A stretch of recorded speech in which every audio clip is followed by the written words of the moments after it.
Happy to have you, buddy. Thanks for being here. Hey, you said this room had $1 billion in it? Is that right? $1 billion. It's going to be $2 billion by Sunday afternoon. I think it's 50 billion. Prove it. Let's go. Let me see. How much would you pay for a check for $50 billion right now? 50 million. What's that? 50 million. 50 million you pay for $50 billion check. And what would you pay? What? A $50 billion check. What would you give me right now? 100 million. 100 million? What do you need? And you? Hard. Sir, how much would you give me for 50 billion? Man, give you everything I got. Sweet. We're gonna circle back around and we're gonna discuss what you guys just said. Yeah. All right, baby, let's go. I like it. I don't know where he's going with this, but I like everything about it. This shit is good because I want a $50 billion check too. Yeah. I will go. give everybody a $50 billion check in here. Prove it. Okay. All right, man, let's start with you telling us your story. I know you got an amazing story to tell. You started here. You were, I think, Grant's first close for sure. You became as a podcast customer of Wake Up Pueblo early on. You cut Grant's hair when he showed up. You were a part of the Konakai apartments when he was rallying up troops to try to buy the apartments. And truth be told, if he would have bought those apartments, none of this would have happened. The show would have been over. He made his $1 million and everything was over. But because he lost the apartments, this is here today. And you were a part of all of that journey. You know, you came in here with a smiling face and you were inspiring people, bringing in a bunch of different guests throughout Pueblo, Colorado. And fast forward, you're now a 10Xer and you're an incubator, right? You're doing some big things with Grant Cardone and some big stuff on the other side. And all started here in Colorado. It all started here, so let's go. Tell me your story. What's going on here? It's a pretty special story. It's as good as everybody feels, I think, right now about 10X, that peak, that dial to 11. I didn't feel like that before I met Grant. I don't think I felt like that before I met you. I felt like I was doing entrepreneurial stuff. I felt like I was running a business and I was doing the right things, and I never really had guidance towards how to run a business. You know, I got my mom and I had a father, but you know, he wasn't really in my life, and my mom was busy working and just, you know, paying bills and doing you know, taking care of family with my stepdad. But I never really got, anyway, regardless, I just felt like I was doing something right, and I really wasn't. I didn't feel good about myself, and I met Grant and Lewis, and I think after I met you guys, and we sat down and we talked, and we, you know, over the past 2 years, I've realized a lot of stuff, how blessed I am. You know, God puts things amazing in your path, and He put you guys in my path, and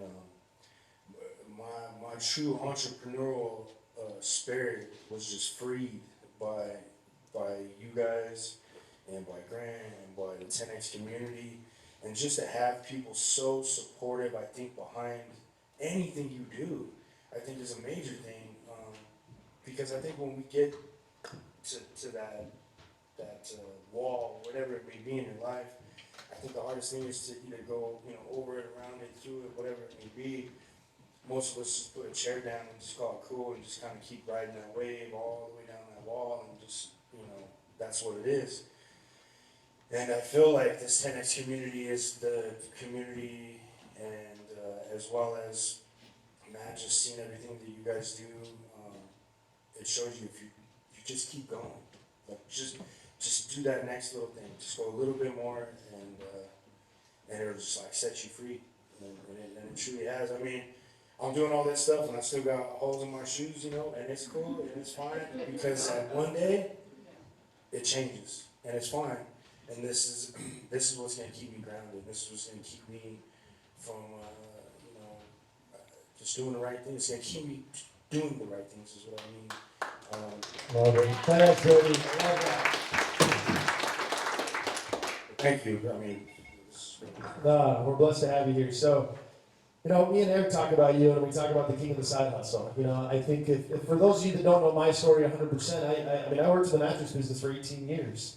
And I was developing side hustles for that for 15 of those 18 years, I was developing businesses on the side to create that moment that when I had kids, I was going to walk away from retail and never work a weekend again for the rest of my life.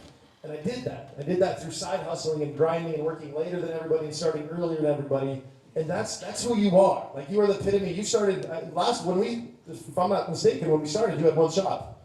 And now you've got a couple shops. You've got a food truck business going on out there. You've got an incubator business, and you're about to franchise the stuff that you have going on, right? Yes, sir. 10X, baby! Yes, In the sir. last 2 years! Yes, sir.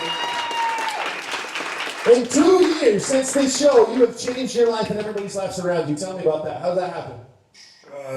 It's just after meeting you guys. I mean, honestly, it just shows persistence and continuing to move forward. You know, it doesn't matter the speed. I mean, we know all these great sayings. It doesn't matter the speed as long as it's moving forward. You know, whatever it may be. But it is true. In actuality, it is simply true. Like, I think we put things so vertically or vertically on us. We need to horizontally put it out in front of us and just do step by step. Yeah. And I initially it started with one barbershop, and it's been 13 years I've been a barber. And about 6 years ago, I had applied to put a shop at CSUP. For whatever reason, things didn't work out, which is fine. 6 years later, I reapplied again, and we went through the same process. Of course, I have now been cutting for a lot longer. I've been in business a lot longer. I've learned a lot more things. So I went through the process, and I worked a deal with CSUP, which is a college here, Division II national champions. And so our new barbershop is going to be a barbershop and salon, and we're going to be directly across from the stadium and the college. So we're within a walking distance for all the students, staff, and north side development that's going to be happening. 200 new homes are going to be over there, restaurants, and a new Wolf Village as well. Come on. It'll be good. Yeah.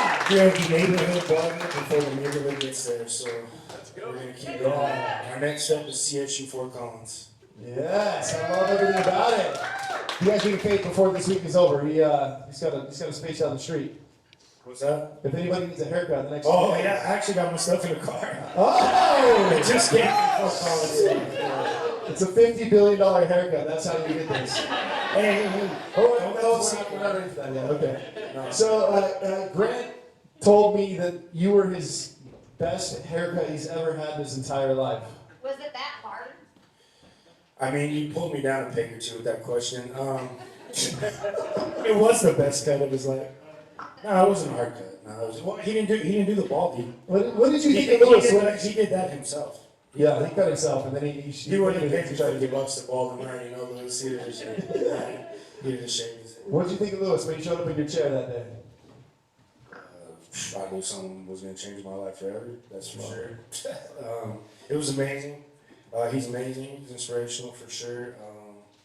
Family first for sure. I definitely realized that over the past years, it's not the money. Because I already have my wealth. I have my family. I have my daughters. I have my wife. That's my wealth.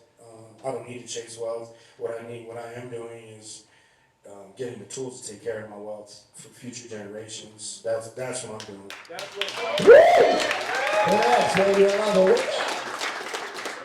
So he gets a haircut, and then stuff that I didn't see all behind the scenes is he was developing with you an investment group to try to buy Konica. And he came, pitched you guys inside of your barbershop. Yeah. It didn't look like it went over very well. Yeah, so Tell us about that. The hard thing is you're trying to describe to your friends that a gentleman's trying to buy a $10 million apartment complex. They need $2 million down. And they're just like, I don't understand what you're asking me. And I'm like, well, I invited 20 people, 10 showed, which is fine, it's cool. And he pitched them, and it was everything I thought it was gonna be. Honestly, like, it was fast, it was quick, it was intentional, and I seen that video appear in my face. That's kind of how I thought everybody else looked. It was just. Asking, I need 50,000. I need 200 million. Whatever it is, 2 million, and it didn't go quite as planned. It's okay. I'm just glad to be part of it. It's just a learning lesson. Okay. But it didn't work out on the other side of that. So the thing that I'll say about Grant, that after I watched the show, and you probably saw this as well, like, he was nervous. It looked like when he was going even to ask me for money for the first time, he came and asked me for $10,000. There's a lot more to that story. We'll talk about that. But he had nerves of steel when he was pitching. Like, there was no fear. He got into that room, and he knew he was going to close everybody in there. When he looked me in the eyes, he told me, he was like, I was going to ask you for $1,000. And at the last minute, I 10x that and asked you for $10,000. And all I'm saying is the guy was fearless, and he was set up for that moment, but he prepped to get in front of you guys, and he pitched in front of all your friends. And all these different people out there. Even though it didn't go well, it went well. Yeah, I mean, it went well. Now. Now. Didn't go well then, yeah. I mean, that was a great deal. They ended up buying it, not them. Somebody else ended up buying it for like $7 million, I think. It's like 300. Yeah, that's another story. Yeah, it was definitely good. Yeah, I met that guy. So, where are you at with GC right now, an incubator? What are you doing? So this is back to the question we were just talking about. Yeah. What would you pay me for $50 billion? And so this is where we're at. So me and GC and another gentleman called Jared Young, who went partners. Let's go, come on. Who went partners with Grant Cardone in the 10X incubator. I don't know if you know what this is. This is a company that's going to create 10,000 tech companies in the next 10 years. And I'm lucky enough to have taken a napkin idea, presented it to this group, and now I'm partnered with Jared Young and Grant Cardone. So my app is District Delivery, which is going to be the next revolutionary social media website or app. You'll be able to share all your greatest moments in life, your family, your entrepreneurial dreams, everything that you normally do now.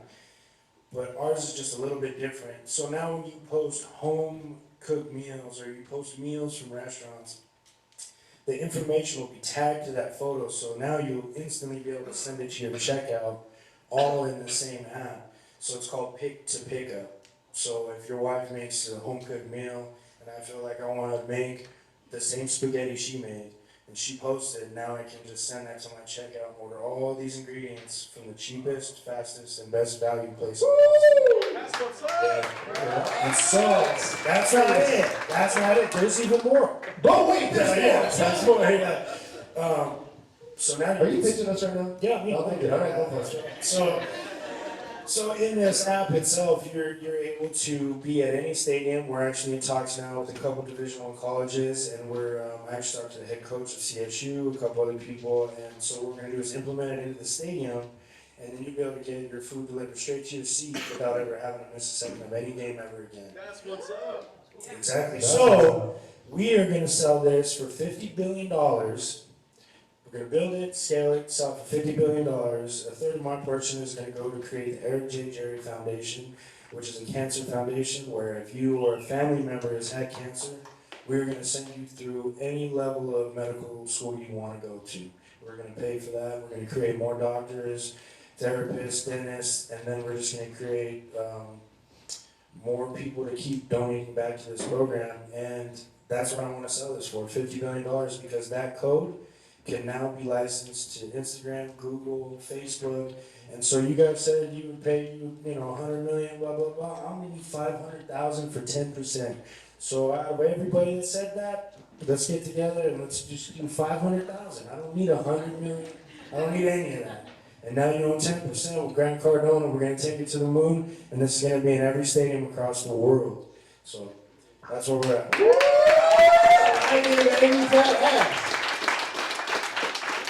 I love it. You called me one day and said, hey, I'm about to pitch this to Grant, and I need to figure out how I can get an elephant. Yeah. You were like, I need an elephant, I need to make a splash when I get down there. So I love that about you. You are living the American dream. A guy comes from nothing, is building your dream, building your family's dream, and you are expanding like crazy. What does the American dream mean to you? Exactly my life. I think just the ability to walk outside right now, go 2 blocks down and start a business, go file the licensing fees, go get insurance. I mean, anybody can do this. The American dream is the ability to do just that. Build your own American version. That's what's up. Yeah. I love it. I love it. Well said. What do you feel like Undercover Billionaire has done for this beautiful city that we both adore, Pueblo, Colorado, Pueblo West? I think it's done amazing things. I've never seen a wave of entrepreneurship come through a town in my entire life the way it has here. There's our customers alone, just from even just being inside of this show, has made them go look further into their own entrepreneurial direction. And there's food trucks that started, car wash businesses that have started, detailing, insurance, roofing. I mean, you guys have started an avalanche of entrepreneurship. I know I keep saying this, but it has changed Pueblo forever, for sure. You've done a lot. Gush it out. I appreciate that. We're just blessed to be on this ride. It's amazing to know people here. What advice do you have for entrepreneurs, for parents, for people just leveling up in their work career? What advice do you have out there? Balance. You need to have balance. You cannot put one over the other. You will destroy yourself one way or the other. You need to have balance between if you have a family or if you're if you're by yourself and you're starting your own thing. You need to have balance between your business and yourself because you'll burn yourself out. But I think balance is very key throughout your whole life. I think if you internally, mentally, and then with your business, you need to give yourself time. I'm sure Grant said this a million times, but you can do everything. You just can't. You can do anything. You just can't do everything. So I think that's just a major thing is just balance. Just keep it balanced and then keep moving forward. I love it. It's well said. Balance, keep moving forward, side hustle, 10x your life, and keep family first, man. Derek, you are an inspiration to every single person in this audience. You are an inspiration to me. You are a friend of mine, and God bless you, and thank you for being here. Give it up for Derek!